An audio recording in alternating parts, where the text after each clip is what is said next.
성부와 성자와 성령의 이름으로 아멘.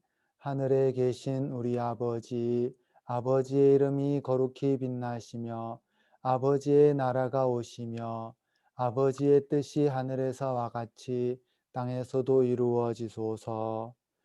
오늘 저희에게 일용할 양식을 주시고 저희에게 잘못한 일을 저희가 용서하오니 저희 죄를 용서하시고 저희를 유혹에 빠지지 않게 하시고 악에서 구하소서. 아멘. 성부와 성자와 성령의 이름으로 아멘. 반갑습니다. 네. 오늘 교리는 우선 지난 시간 거 복습하고 우리 신자분 중에 또 한 분이 이래 질문해 주셨죠. 그 질문 살펴보고 또 이래 진도 나가도록 하겠습니다. 먼저 지난 시간에 우리가 26항하고 27항 두 개의 항을 살펴봤어요. 이제는 뭐 26, 27 하나 항 문제 이거 뭐라 해야 되나요? 한 개의 항을 살펴봐도 좀 시간이 걸리죠. 그 뒤에 배경도 설명해야 되고 그 각각의 항들이 담고 있는 의미도 설명하다 보니까 좀 더 시간이 걸리는 것 같아요. 오늘도 아마 많이 못 나갈 거지만 그래도 우리가 역사적 배경도 살펴보면 참 많이 도움이 될 것 같습니다. 먼저 지난 시간 교리 복습부터 하겠습니다. 네. 지난 시간 우리가 26항을 살펴보았어요. 26항에 신앙이란 당신 자신을 드러내 보이고 내어주시며 동시에 삶의 궁극적 의미를 찾는 인간에게 풍요한 빛을 주시는 하느님에 대한 인간의 응답이라고 했습니다. 여기서 이 앞부분 제가 밑줄 쭉 꺼놨죠. 당신 자신을 드러내 보이고 내어주시며 동시에 삶의 궁극적 의미를 하느님. 이 부분을 계시라고 합니다. 계시. 예. 한자로도 10개자의 보일 시자. 열어서 보여준다라는 것이죠. 열어서 보여준다. 그래서 당신 자신을 열어서 보여주신 그 하느님에 대한 인간의 응답이 신앙입니다. 그러면 교재에다 한번 적어보세요. 26항. 26항의 요 밑줄을 제가 이렇게 설명해 드리는 부분, 중요한 부분은 밑줄도 긋고 거기다 한번 글도 적어보자라고 한번 말씀을 드렸죠. 그럼 26항 쭉 적고 여기에 계시 이렇게 적으면 좋을 것 같아요. 그리고 26항에서는 또 신앙 고백이 뭐냐, 신앙 고백 그 형태에 대해서도 또 설명하고 있어요. 신앙 고백을 할 때 우리는 저는 믿나이다, 저희는 믿나이다라는 말로 시작합니다라고 26항에서 하고 있어요. 그래서 저는 믿나이다는 개인의 신앙 고백이죠. 개인이. 그다음에 저희는 믿나이다는 뭐 공동체의 신앙 고백인데 이 공동체의 신앙 고백은 주로 공의회에 참석한 교부들, 교회 아버지, 뭐 주교님 아니면 학자들이 하는 고백입니다라고 제가 지난 시간에 우리가 함께 살펴보았어요.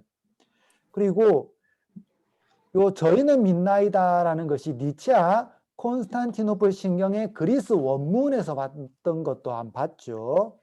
그리고 이 니체아 콘스탄티노플 신경을 우리가 미사 때마다 이렇게 고백을 하는데 이 신경이 원래는 451년 개최된 칼체통 공의회 제3기에서 150명의 교부들의 신앙이라고 처음에 불렸었어요.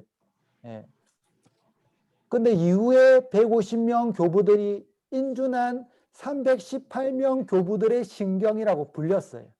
그렇게 불리다가 17세기 후반에 니체아 공의하고 콘스탄티노플 공의에서 그래도 이때 결정했던 거니까 니케아 콘스탄티노플 신경이라고 하자라고 17세기 후반에서 이렇게 불리게 되었습니다. 그리고 현재 우리가 계속 이 신경을 미사 때 고백을 하는데 처음 미사 때 사용했던 기록은 589년에 찾을 수 있어요. 그리고 또 우리가 신경의 원래 형태가 어떤 건지도 살펴봤죠. 현재로서는 저희는 믿나이다, 뭐 저는 믿나이다라고 하는데 원래 신경의 형태는 너는 믿느냐, 저는 믿습니다 라는 그 문답의 잔여 형태다라는 것도 살펴보았어요. 그래서 믿음이란 대화의 결실. 너는 믿느냐? 저는 믿습니다. 이 대화죠. 서로가 주고받는 대화. 대화의 결실이고 사람을 나와 너의 상대에서 함께하는 우리로 이끌어 줍니다. 우리. 그리고 듣고 받아들이고 응답하는 표현입니다. 라고 또 베네딕토 16세 교황님께서 이거 말씀하셨던 거죠. 가르침으로. 그리고 믿음은 본질상 너와 우리를 지향하고, 너는 믿느냐라고 하죠. 그리고 우리가 이렇게 된다고 했어요. 그래서 너와 우리를 지향하고 이 방향성 안에서만 인간은 하느님과 연결될 수 있습니다. 내가 혼자서 방에서 기도만 하고 뭐 성경 공부하고 혼자서 그렇게 한다. 그것은 신앙의 올바른 방향은 아니다라는 것이죠. 그리고 우리가 또 니케아 공의회, 콘스탄티노플 공의회, 에페소 칼체톤 이걸 살펴보았어요. 왜냐하면 여기 보면 뭐 니케아, 콘스탄티노플, 칼체톤 뭐 이런 게 있으니까 앞으로도 이렇게 우리가 공부를 해 나가면서 이 공의회들이 대체 뭐였는지, 그 중요 결정문은 뭐였는지 알면 도움이 될 것 같아서 살펴봤어요. 자, 니체아 공의회는 325년 개최됐고 이때 결정된 것이 성자는 성부와 동일한 분이시다. 왜냐하면 구약에서부터 이미 성부 하느님은 쭉 이렇게 당신 자신을 계시하셨기 때문에 큰 문제가 없었어요. 그런데 신약이 오면서 성자 하느님이 당신 자신을 계시를 하시죠. 드러내 보이시죠. 그러니까 사람들이 이 성부 하느님하고 성자 하느님이 똑같은 하느님인지 아니면 그냥 성자 하느님이 좀 밑에 단계인지 이게 좀 헷갈렸었어요. 그러다가 325년에 성부와 성자는 동일한 분이십니다. 라고 이렇게 하게 되죠. 그리고 콘스탄티노플 공의회에서는 무엇을 했냐. 성부 하느님, 성자 하느님 두 분은 동일한 분으로 이렇게 정해졌어요. 그러면 성령은 어떻게 되냐 이렇게 의문이 생기는 거죠. 성령. 그래서 성령 하느님도 동일한 분이십니다. 라고 381년 콘스탄티노플 공의회에서 이제 고백을 하게 된 거예요. 그 다음에 그러면 에페소 공의회에서는 어떤 걸 고백하게 되었냐. 에페소 공의회에서는 이제 성부, 성자, 성령이 동일한 하느님이시라고 이제 앞에서 다 결정했는데 에페소에서는 성자 하느님 안에 신성과 인성이 함께 내재되어 있다. 이걸 고백하게 되었어요. 그 다음에 칼체톤 공의에서는 함께 내재되어 있는데 이 성부와 이 신성과 인성이 뒤섞여지지 않고 분명히 신성과 인성이 구분은 되지만 한 존재 안에 계심을 이제 고백하게 됩니다. 그래서 니체아 공의회는 성자에 대해서, 콘스탄티노플 공의회는 성령에 대해서, 에페소와 칼체토는 또 성자에 대해서 결정했다라는 것을 알 수 있어요. 그다음에 27항에서는 하느님을 향한 인간의 마음속 깊은 곳에 영혼이 새겨져 있다. 하느님을 향한 갈망, 하느님을 향한 갈망은 인간의 마음속 깊은 곳, 바로 영혼에 새겨져 있다. 살펴봤어요. 그리고 이 하느님을 향한 갈망을 이제 해리 할로우 박사가 이제 연구하였던 사랑의 본질이라는 것을 통해서 우리가 좀 살펴봤죠. 해리 할로우. 해리 할로우 박사 그 결론을 보면 우선 모기와 같은 미물들, 이것은 때로 지어 다녀요. 원숭이와 같은 동물들, 무리를 이루어요. 사람은 공동체를 형성합니다. 때를 지어 다니는 것들은 먹이만 있으면 괜찮아요. 그러면 육체가 살 수 있죠. 그런데 원숭이와 같은 동물들, 무리를 이루는 것은 먹이만 있으면 안 돼요. 소속감이 있어야 돼요. 그래서 육체와 뭐 정신 아니면 어떤 뭐 내면의 어떤 심리 상태 뭐 이런 것도 이제 케어가 있어야 된다라는 것이죠. 이제 사람은 공동체를 형성하는데 먹이, 뭐 사람을 먹이라 하기는 좀 그렇고 사람은 하여튼 음식, 소속감 그리고 근원적 갈망이 다 이게 충족이 되어야 됩니다. 그래서 그래야 육체, 정신, 영혼이 건강할 수 있다라고 했죠. 그래서 이를 찾아야 행복할 수 있고 건강할 수 있습니다. 요게 해리 할로우 박사가 연구한 연구의 그 결론이죠. 우리가 여기까지 살펴봤어요. 네. 이렇게 딱 정리를 하니까 지난 시간 1시간 뭔가 정말 뭐가 이래 좀 복잡하고 좀 많았던 것 같은데 되게 간결하죠. 이렇게 딱 정리하고 나니까. 예. 이렇게 정리하고 나서 뭐 또 교리 지난 시간 거를 한 번 더 들어보셔도 도움이 되지 않을까 싶습니다. 내가 딱 이렇게 교리를 듣고 정리가 딱 되어야 돼요. 정리가. 예. 그래서 우리가 저희도 네, 됐습니다. 저희도 신학교 때 이제 논문을 적어요. 논문을 적는데 제가 적었던 논문이 이 이런 종이로 한 70장 정도 되었던 것 같아요. 글을 막 적어가지고 70장 되었는데 이제 그것을 한 문장으로 표현해 보라고 합니다. 한 문장. 주어와 서술어가 있어야 돼요. 그래서 그 주제는 뭐예요? 그 주어를 통해 가지고 중간에 내용이 해서 서술어까지 딱 해서 한 문장으로 쫙 이렇게. 그래서 우리가 지금 교리 시간 때 각 항을 듣고 또 배우잖아요. 그러면 다 한번 들어보고 이것을 한 문장으로 줄이면 어떻게 될까? 이걸 한번 머릿속으로 고민해 보는 것도 정말 도움이 됩니다. 내가 들었던 내용을 한 문장으로 딱 요약할 수 있으면 그거는 이제 내가 이해한 거예요. 그 문장을 요약해서 이제 살만 붙이면 그 내용이 되는 거죠. 네, 이제 단체 카톡에서 또 올라왔던 의문점에 우리가 한번 살펴보겠습니다. 네, 교우님 중에 한 분이 다음과 같은 질문을 해주셨어요. 신부님, 이스터와 레줄렉션의 차이는 어떤 것입니까? 라고 해주셨어요.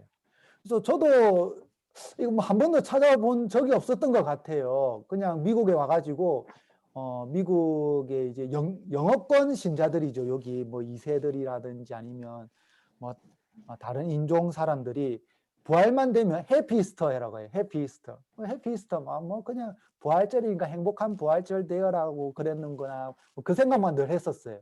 근데 우리 교우님이 이스터와 레저렉션의 차이를 또 여쭤보시고 또 찾아보게 되었어요.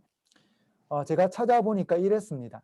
제가 그래서 미리 공유도 해드렸죠. 그 사이트 신문도 공유해드렸고 그다음에 영어 어원 사전이라 해야 되나요? 이터몰로지 그렇게 맞겠네요. 영어 어원 사전. 인터넷으로 된 영어 어원 사전도 공유를 해드렸어요. 그래서 혹시나 내가 영어 단어를 이거 잘 모르겠네 싶으면 제가 공유해드린 영어 어원 사전을 보면 그 단어가 언제쯤 어떤 배경으로 형성되었고 역사적 과정 안에서 어떤 형태로 이렇게 발전했는지 그게 나와 있어요. 그거는 이제 여러분들이 궁금한 단어들 있으면 언제든지 그렇게 찾아보시면 됩니다.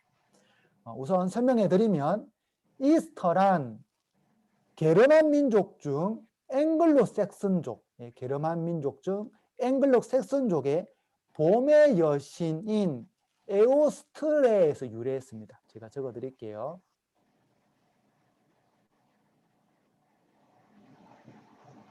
네. 이스터는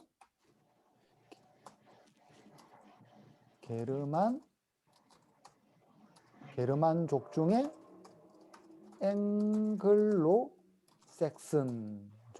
앵글로색슨족 이 족에 봄의 여신이 있는데 그 봄의 여신 이름이 에오스트레였어요. 네. 이 에오스트레는 봄의 여신이다 보니까 봄 4월절에 그 4월 한 달을 아예 이 여신한테 바쳤어요. 우리가 성모님한테 5월에 아예 봉헌하듯이 이 여신한테는 앵글로색슨족들은 이 여신한테 그 4월을 바쳤는데 4월 중에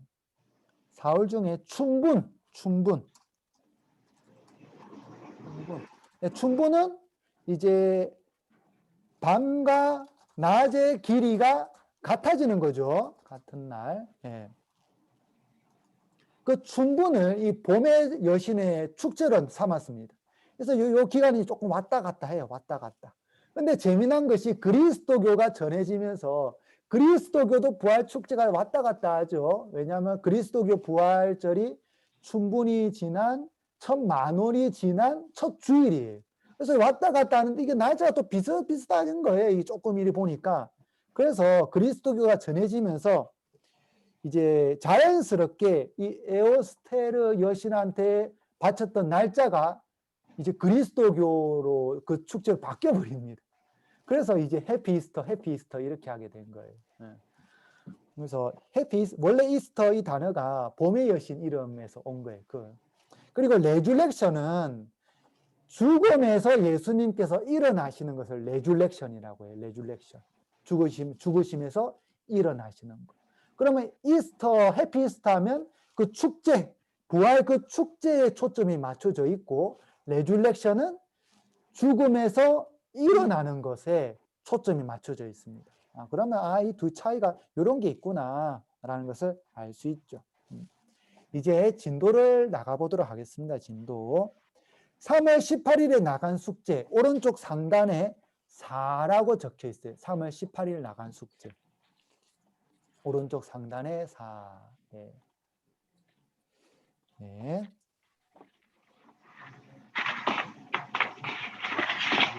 안 해보신 분 이제 해가지고 하도록 하겠습니다.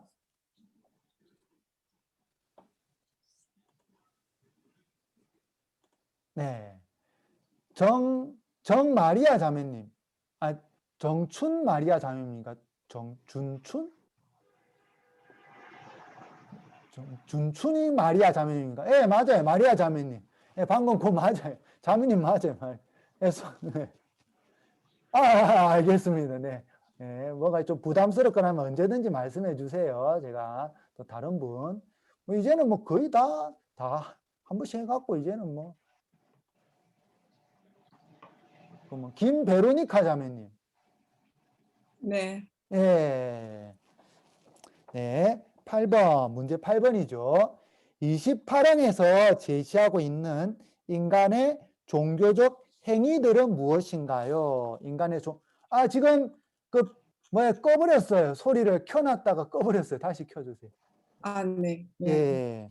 28항에서 제시하고 있는 인간의 종교적 행위는 어떤 거죠? 기도, 제사, 예배, 묵상 등이 있습니다. 예, 감사합니다. 맞습니다. 네. 그러면 우리가 한번 살펴보면 되겠죠. 네, 28항. 신앙과 종교적 행위들, 기도, 제사, 예배, 묵상. 이런 종교적 행위들은 우리 그리스도교만 했던 것이 아니라 이쪽 읽어보시면 아시겠지만 다른 민족들, 인간 역사 안에서 계속 나타났다라고 28항에서 고백하고 있어요. 그래서 인간을 종교적인 존재라고 일컫습니다. 라고 이야기하고 있죠. 종교적인 존재. 우리가 역사 안에서만 조금만 살펴봐도 금방 이해할 수 있는데 그리스 로마 신화, 제우스, 비너스, 포세이돈, 하데스, 이 그리스 로마 신화. 더 올라가면 이제 고대 근동의 발, 아세라, 아스타로, 밀콤. 그 지역 말고 또 다른데 아즈텍 문명, 남미에 내려오면 아즈텍 문명, 마야 문명 이런 데에서도 종교적인 신앙들이 있었죠. 그래서 전에 영화를 보니까 아포칼립토라는 영화 혹시 보신 적 있나요? 예. 그 영화를 보면 아즈텍 문명에서 신에게 제사를 올려요. 예. 신에게 제사를 올리는데 겁나요. 거기는 사람의 심장을 꺼내가지고 제사를 올려요. 그래서 정말 겁나는 그런 문명인 것 같아요. 그리고 거기뿐만이 아니라 우리 동양에도 여러 종교들이 있죠. 불교, 힌두교, 이런 종교들. 그리고 중동에는 또 이슬람. 우리나라에도 무속, 도교, 이런 여러 종교들이 있었어요. 이렇게 보면 인간 역사 안에서 종교가 없었던 적이 없어요. 그리고 원시인들도 동굴 벽 안에 자신들의 신앙을 표현하고 있어요. 원시인들조차도. 물론 지금 현 시대를 살아가는 사람들 중에는 나는 신을 인정 못 하겠다. 난 무신교다. 라고 주장하는 사람들이 있지만 그 사람들이 신에 대해서 이야기를 하지 않아도 자기 자신을 꼭 신처럼 이렇게 떠받들면서 지내, 자기 자신을. 그렇게 본다면 사람 안에는 그런 종교적 심성들이 있다는 것을 알 수 있습니다. 그래서 사람을 종교적 신앙, 아까 교재에 종교적인 존재라고 했는데 요거를 전문 용어로 하면 라틴어로 호모 렐리지오수스,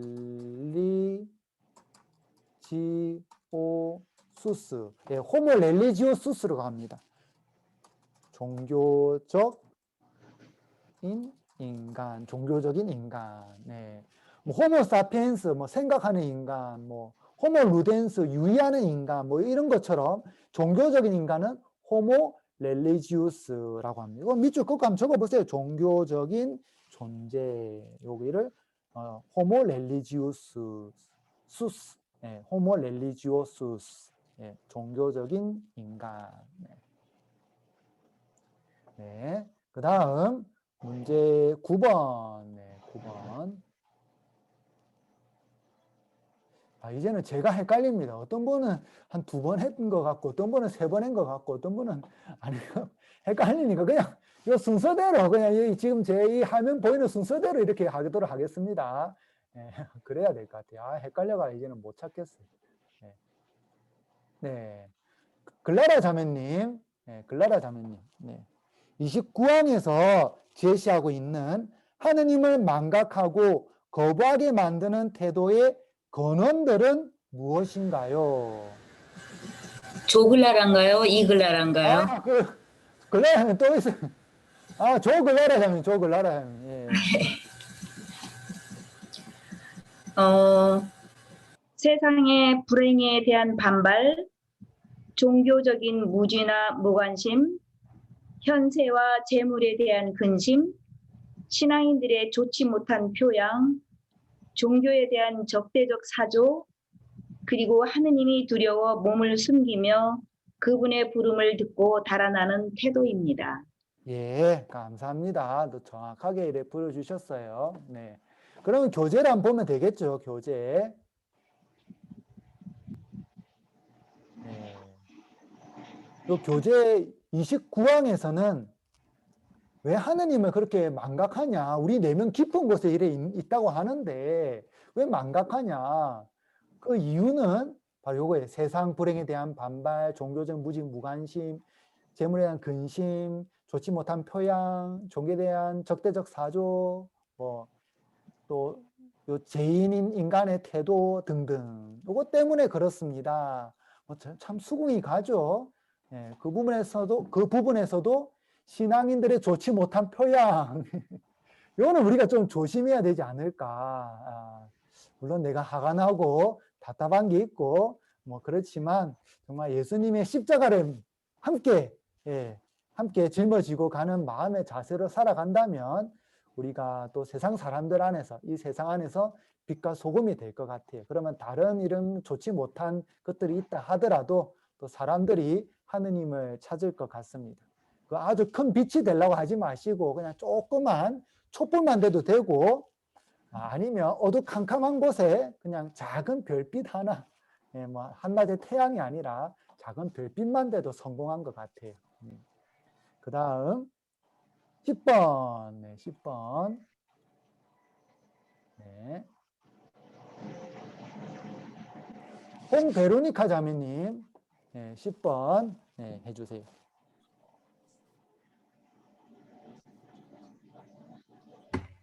네.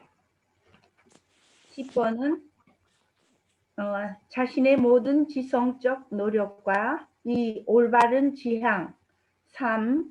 바른 마음과 4. 하느님을 찾도록 가르치는 다른 이들의 증언입니다. 네, 감사합니다. 네.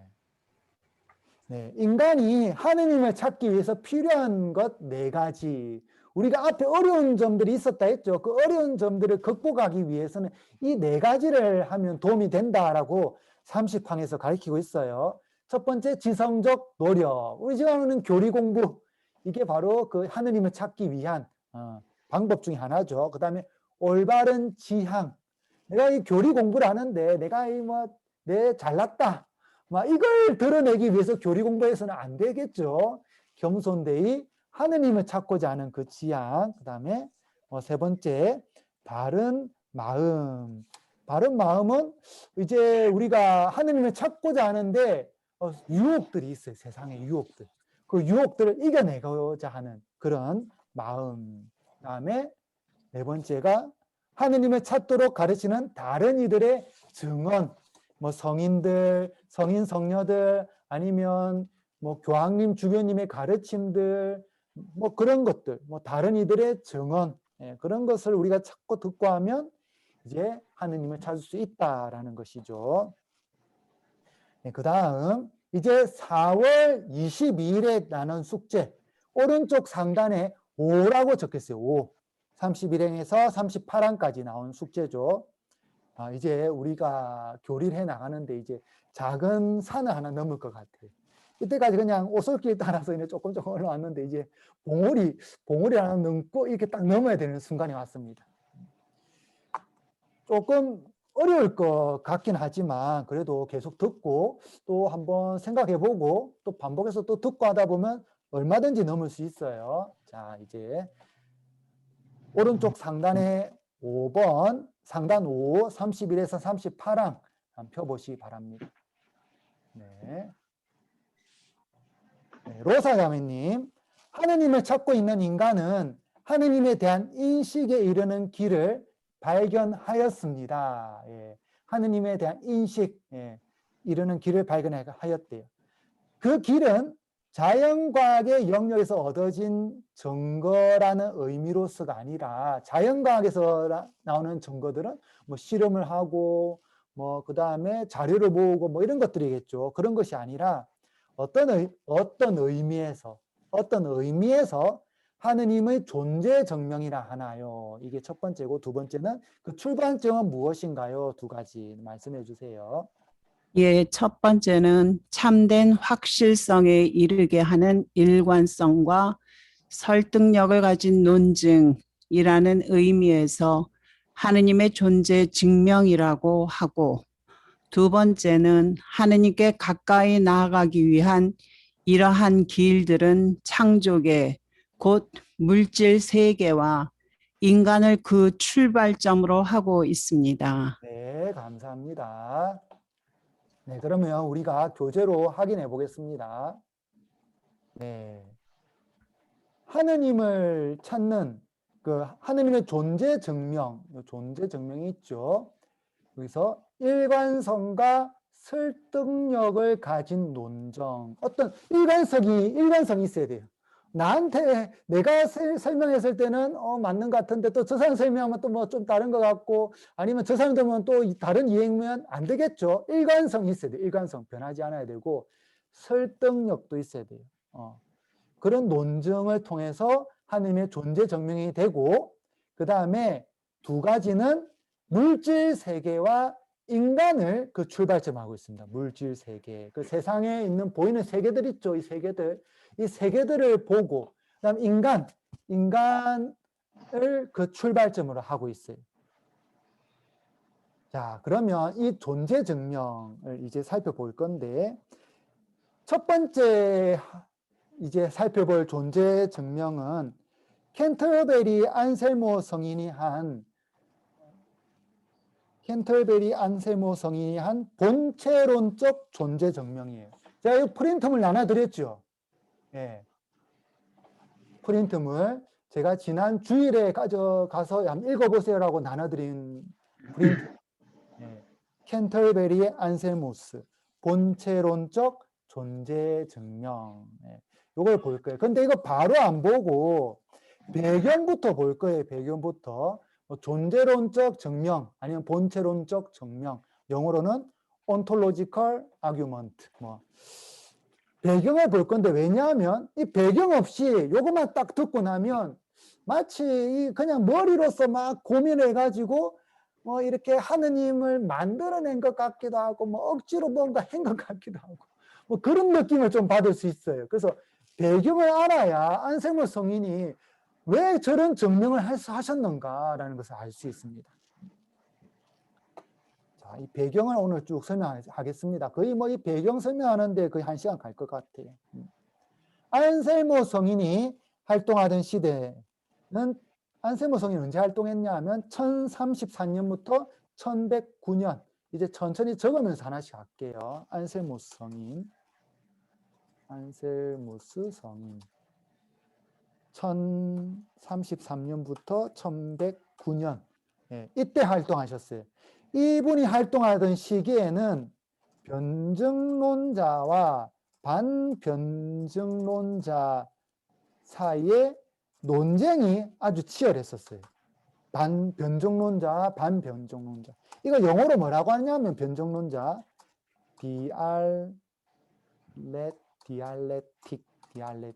디알렉틱이라는 변증론자. 그리고 간혹 이제 한국어 번역 중에 개신교에서 좀 그런 문제들이 많던데, 개신교에서는 아폴로지스트를 변증론자라고 번역하기도 해요. 개신교에서는. 근데 아폴로지스트는 변증론자가 아니죠. 우리가 알고 있듯이는 호교론이에요. 호교론자, 호교론. 예. 변증론은 이게 단어가 나빠졌네. 디알렉틱. 변증론은 디알렉틱, 호교는 아폴로지스트. 아폴로지스트. 이게 한창이었는데, 우리가 알고 있는 변증론은 헤겔의 변증론이에요. 헤겔 변증론 공유를 해드릴게요. 네, 이게 헤겔이 주장했죠. 태제가 있고 안티태제가 있으면 신태제가 된다라고 했어요. 정반합이죠. 예, 정반합. 뭐 어떤 주장이 있었으면 반대되는 주장이 있고, 나중에 이것들이 서로 싸우다가 뭐 어느 좀 이게 두 개가 절충안을 찾아서 합에 이르는 결론이 나와요. 그리고 이게 다시 정이 되고 또 반대되는 주장이 나올 거예요. 그럼 이 두 개가 또 싸우다가 나중에 되면 또 합이 되는 결론이 나와요. 그런 식으로 역사는 쭉 발전해 왔다. 이게 헤겔의 변증론이죠. 그런데 중세 시대 때 이야기하던 변증론은 이것이 아니라, 중세 때에는 새로운 지식을 찾는 과정으로, 적어드릴게요. 중세 때 변증론, 중세 변증론, 새로운 지식을 찾는 과정으로 문법학과 논리학을 합쳐서 변증론이랍니다. 이걸 두 개 합쳐서 변증론, 중세의 변증론이랍니다. 지식. 그러면 요걸 지식, 문법학은 영어로 그래머, 이거 뭐 너무나 잘 알죠. 그래머, 논리학, 로직. 요 두 개를 합쳤습니다. 이걸 왜 중세 때 이 두 개를 왜 가장 기본이 되는 그걸로 보았냐라고 하면, 나중에 성경을 제가 공부할 때 한번 다룰 거예요. 성경을 공부할 때. 성경은 우리가 알고 있지만 구약 성경은 히브리어로 적혔죠. 그런데 이제 예수님 시대 때 되면 예수님 시대 직전이죠. 3세기 때 알렉산더 대왕이 온 세계 땅을 다 정복합니다. 그리스 문화가 꼽혀요. 헬레니즘 문화. 그래서 성경도 그리스어로 번역이 돼요. 구약 성경. 이걸 70인역. 그리고 신약에서 그리스어로 이제 신약 성경이 적혀요. 근데 이제 로마 제국이 이제 번창이 나오면서 로마의 라틴어가 이제 주를 이루어요. 그러다가 이제 로마 라틴어가 나중에 시대가 넘어서 한 8, 9세기쯤 넘어가면 이제 사화가 되고, 다른 이 방언들, 라틴어에서 파생된 방언들이 주를 이루기 시작을 해요. 그러면 제가 성경들이 다 달라지겠죠. 번역되는 성경들이.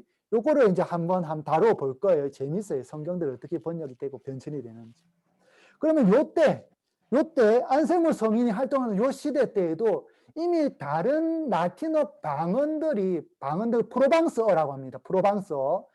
프로방스어들이 일반 사람들은 사용을 했었지만, 학문은 라틴어로 했었어요. 학문은. 예. 그래서 그래머를 기본적으로 해야 됐습니다. 성경을 읽을 때도 라틴어를 해야 되고, 기도를 할 때 우리가 수도자들이나 뭐 저도 그렇고 성물도 기도를 하죠. 기도를 할 때도 라틴어를 해야 돼요. 이 라틴어를 모르면 학문 자체가 안 됐었어요, 이때에는. 그래서 그래머가 가장 기본적이었고, 그 다음에 로직. 왜 또 로직? 논리학을 또 했냐? 논리학을 우리가 조금 살펴보니 너무 재밌어요, 이것도. 처음에는 조금 어려울 수 있는데, 학문을 하는 데 있어 가지고 가장 기본이 되는 것이 정의를 내리는 겁니다. 정의, definition.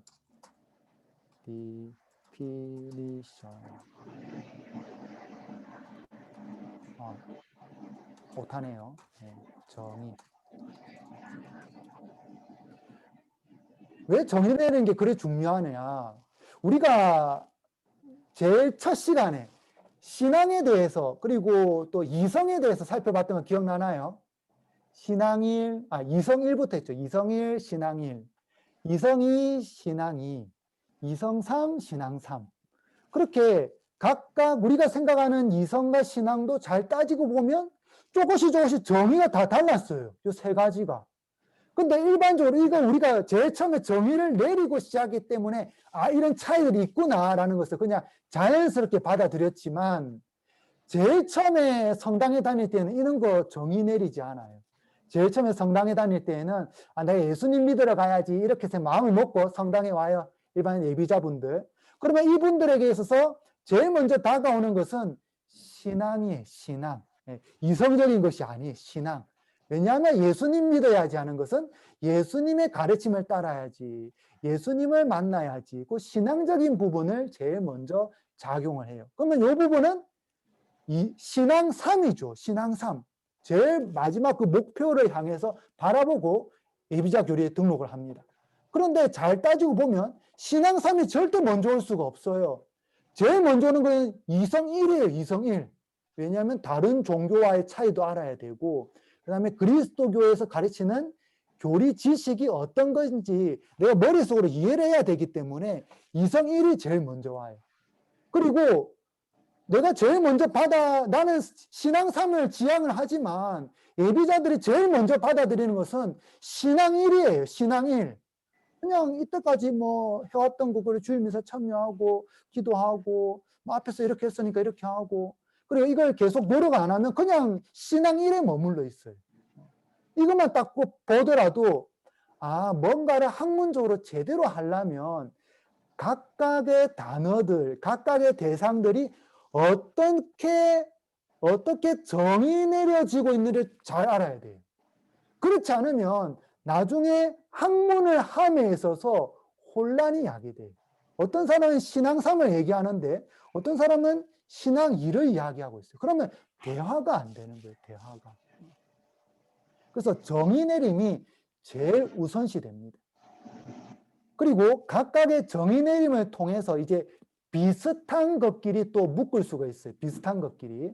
자, 우리 현재 다 보이죠? 이렇게 하니까 25분. 예. 정의 내림이 또 어떻게 이루어지느냐? 이거는 뭐 너무 쉬워요. 자, 제가 예를 들어 볼게요. 고양이, 강아지, 토끼, 사슴, 요거를 하나로 딱 묶으면 뭐가 되죠? 그렇죠. 동물이 됩니다. 동물. 잘 따라와 보세요. 소나무, 전나무, 해바라기, 나리꽃, 요걸 하나로 딱 묶으면 또 뭐가 되죠? 그렇죠. 식물이 됩니다. 쉽죠? 물론 그 밑에는 또 보면 나무로 묶어지는 게 있고 뭐 꽃으로 묶어지는 것도 있지만 뭐 통째로 하나 묶으면 동물, 식물 이렇게 딱 묶을 수 있어요. 그 다음 한국, 미국, LA, 샌프란시스코 요거를 또 하나로 묶으면 뭐가 되죠? 조금 어려워지나요? 네. 네. 우선 한국, 미국은 하나로 묶으면 나라, 뭐 국가, 그 다음에 LA, 샌프란시스코, 뭐 부산, 서울 이거는 도시. 근데 요거를 다 같이 한 번에 묶을 수 있는 것은 뭐가 있을까요? 장소. 예, 장소. 예, 뭐, 딱 이해되죠? 장소, place. 예, place. 아니면 영어로 where 해도 되겠죠? WHERE, where. 그 다음에, 뭐, 그 다음 건 좀 쉬울 것 같아요. 9시, 오후, 12달, 1년, 요거를 또 하나를 묶으면 뭐라 할 수 있겠죠? 그렇죠. 시간, 장소가 나왔으니까 당연히 시간이겠죠. 예. 이렇게 쭉 계속 한번 묶어보는 거예요, 학문이. 예. 이제 정의를 내린 후에 이제 쭉 묶어보네요. 쭉 묶어보니까 나중에는 더 이상 묶여지지 않는 것이 10가지가 나오더라라는 거예요, 10가지. 자, 이것도 카카오톡으로 보내드렸죠, 10가지. 예. 그게 이제 보내드린 거 쭉 한번 적어볼게요. 영어로도 제가 카카오톡에 단체에 공유를 해드렸어요. 묶어보니까 실체, 분량, 성질, 관계, 장소, 시간, 자세, 소유, 능동, 수동, 네, 이렇게 10가지. 하나, 둘, 셋, 넷, 다섯, 여섯, 일곱, 여덟, 아홉, 열. 이렇게 10가지 나왔는데 또 요거를 또 보니까 또 이렇게 묶어지는 거예요. 이렇게 해가지고 요거 밑에 거는 이제 본질, 실체, 요거를 실체는 그 본질에도 되고 뭐 실체 그대로 하고 옆에 거는 또 우유, 그냥 실체와 우유로 할게요. 실체와 우유 이렇게. 이 우유는 마시는 우유가 아니고 영어로 accident. 실체는 영어로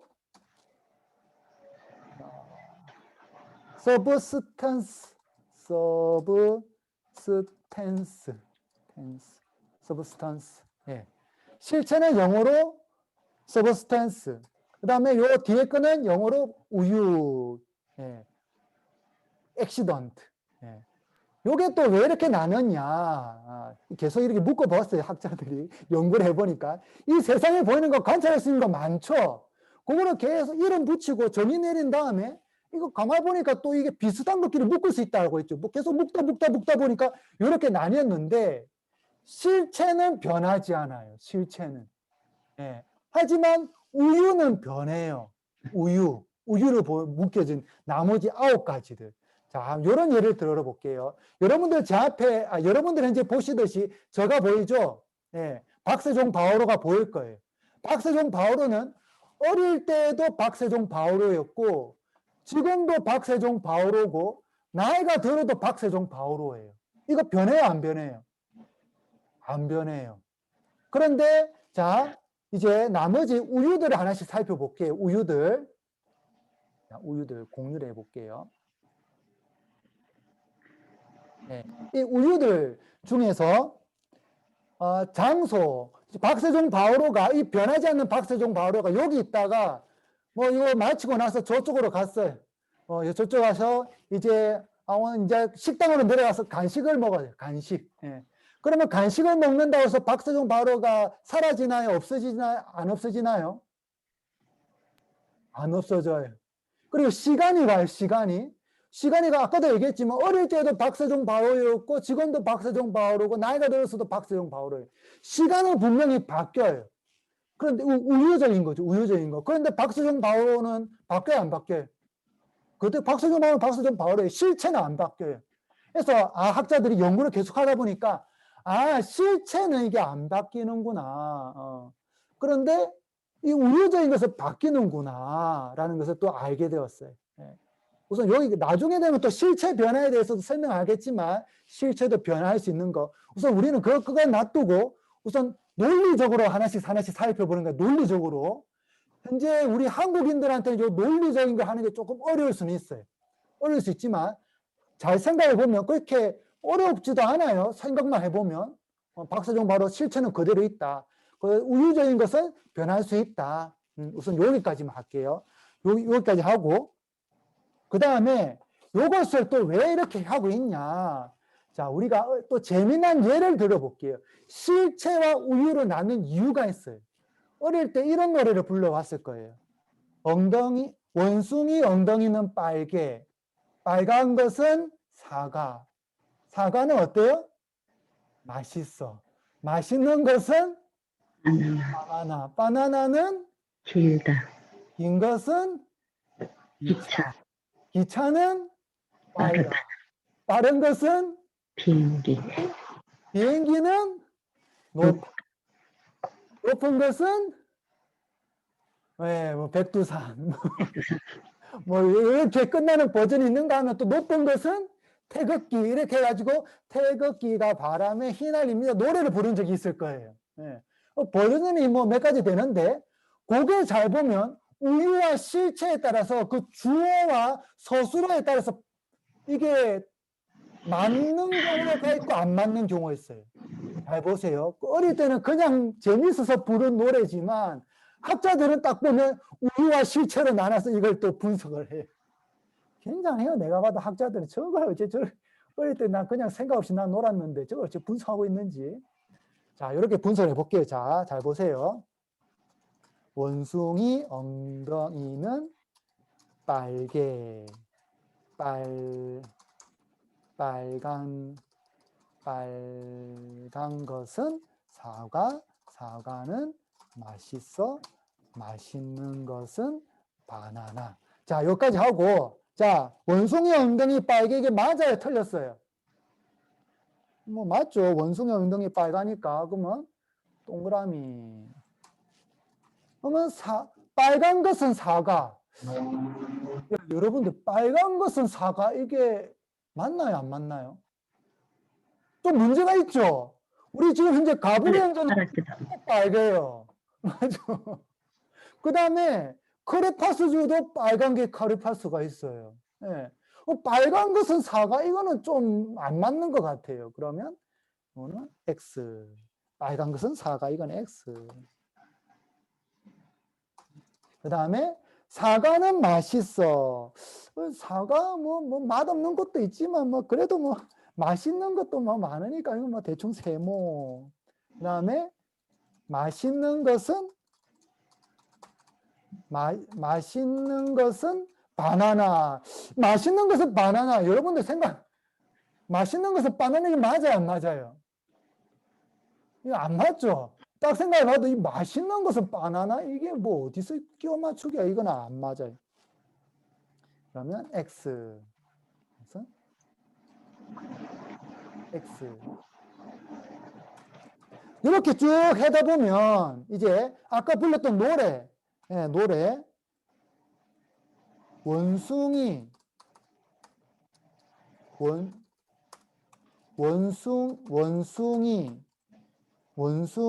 사과, 바나나. 이 실체죠, 다 이게. 원숭이, 사과, 바나나, 뭐 기차, 뭐 비행기, 이게 다 실체들이에요. 실체가 주어로 올 때에는 큰 문제가 없어요. 예. 하지만 이거 다 우유적이죠. 빨개, 뭐 성질이죠. 성질, 뭐 그다음에 맛있어, 그다음에 노래, 뭐 이런 거, 긴 것, 이건 다 우유적인 우유적인 것이 주어로 올 때에는 신중해야 돼요. 문장을 만듦에 있어서. 그러면 이런 결론을 얻을 수 있죠. 문장을 만듦에 있어서 실체가 주어로 올 때에는 뒤에 오는 것이 뭐 뒤에 우유가 오면 되지만, 뒤에 우유가 오면 뭐 큰 문제 없지만, 우유적인 것이 주어로 올 때는 신중해야 돼요. 틀릴 확률도 높아요. 이 노래만 딱 불러봐도 금방 알 수 있어요. 네, 맞죠? 그래서 이 10가지 범주를 나눴는데, 이 범주를 딱 보니까 한 가지만 실체고 나머지 9가지는 우유예요. 우유는 주어로 오면 좀 문제가 되지만, 실체에 따른 우유들이 뒤에 서술어 올 때는 큰 문제가 없어요. 그러면 하느님을 설명할 때에도 하느님이 실체죠. 실체이신 하느님. 하느님이 주어로 오고 그 하느님에 대한 설명이 올 때에는 우리가 어떻게 해야 되구나 이걸 대략적으로 알 수 있어요. 그리고 여기서만 끝나서는 안 되겠죠. 이제 하나만 더 해볼게요. 하나만. 요거 딱 하나만 더 해볼게요. 논리학에서 요거 범주론이라고 해요. 이거를 범주론. 10가지 범주로 묶기 때문에 범주론. 카테고리에 카테고리즈 영어로. 근데 이것도 보면 우리가 잘 알고 있는 3단론법 소크라테스 이거 말로 해도 될 것 같아요. 이거는 너무 잘 알기 때문에. 소크라테스는 사람이다. 사람은 죽는다. 소크라테스는 죽는다. 3단론법 너무나도 잘 알고 있죠. 예. 요거를 그냥 3단론법만 볼 게 아니라 요렇게 한번 만들어 볼게요. 소크라테스는 사람이다. 여기서 소크라테스 A 사람 B 사람은 죽는다. 그러면 사람 B 죽는다. C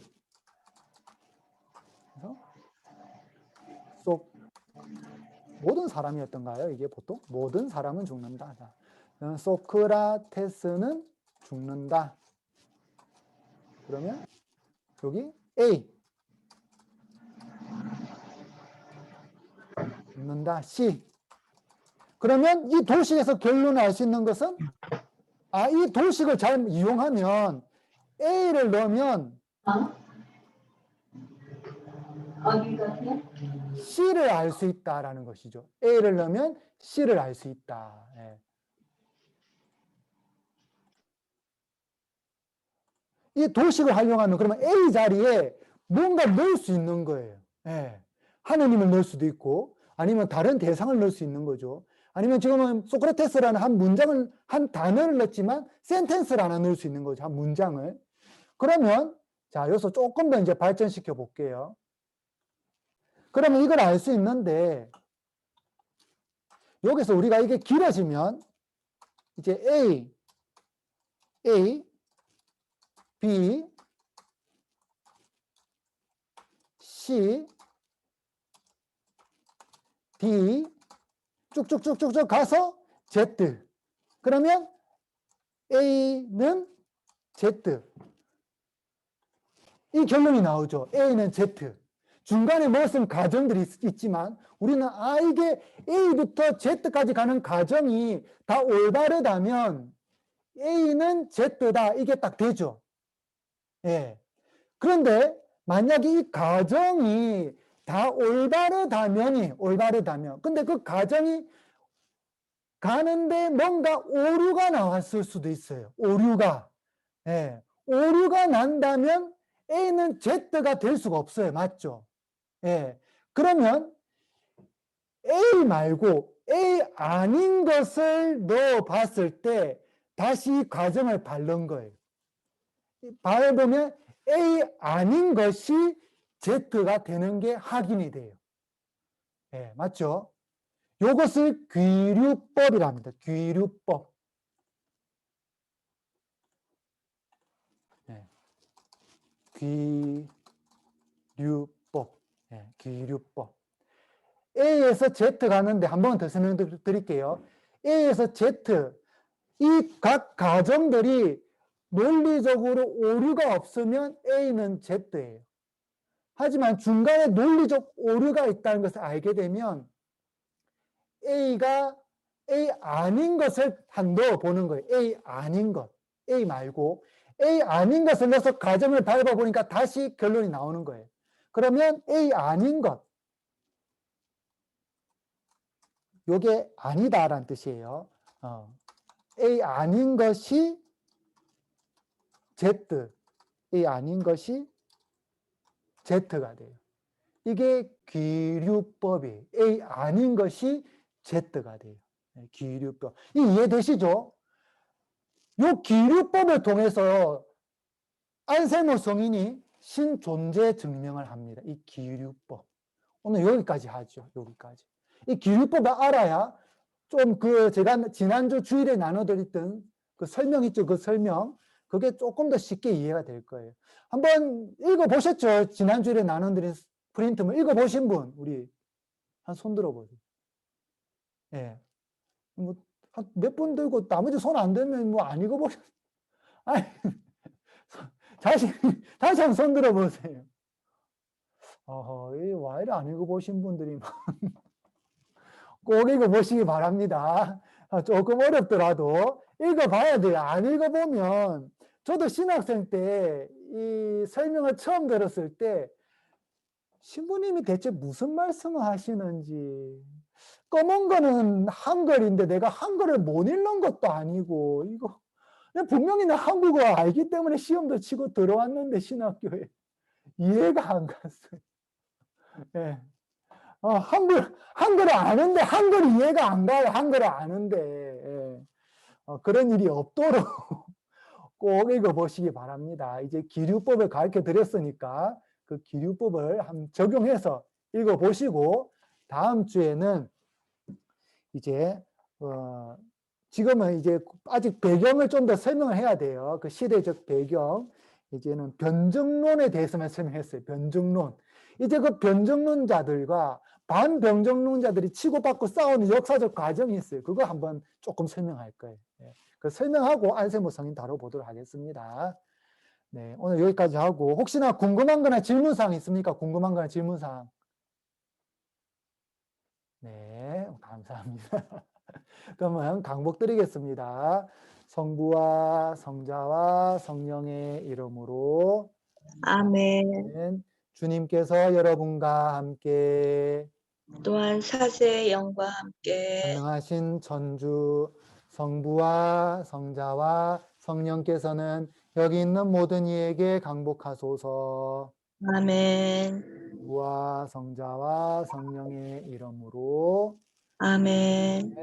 수고하셨습니다. 감사합니다. 네, 다음 주에 뵙겠습니다. 네, 감사합니다. 네.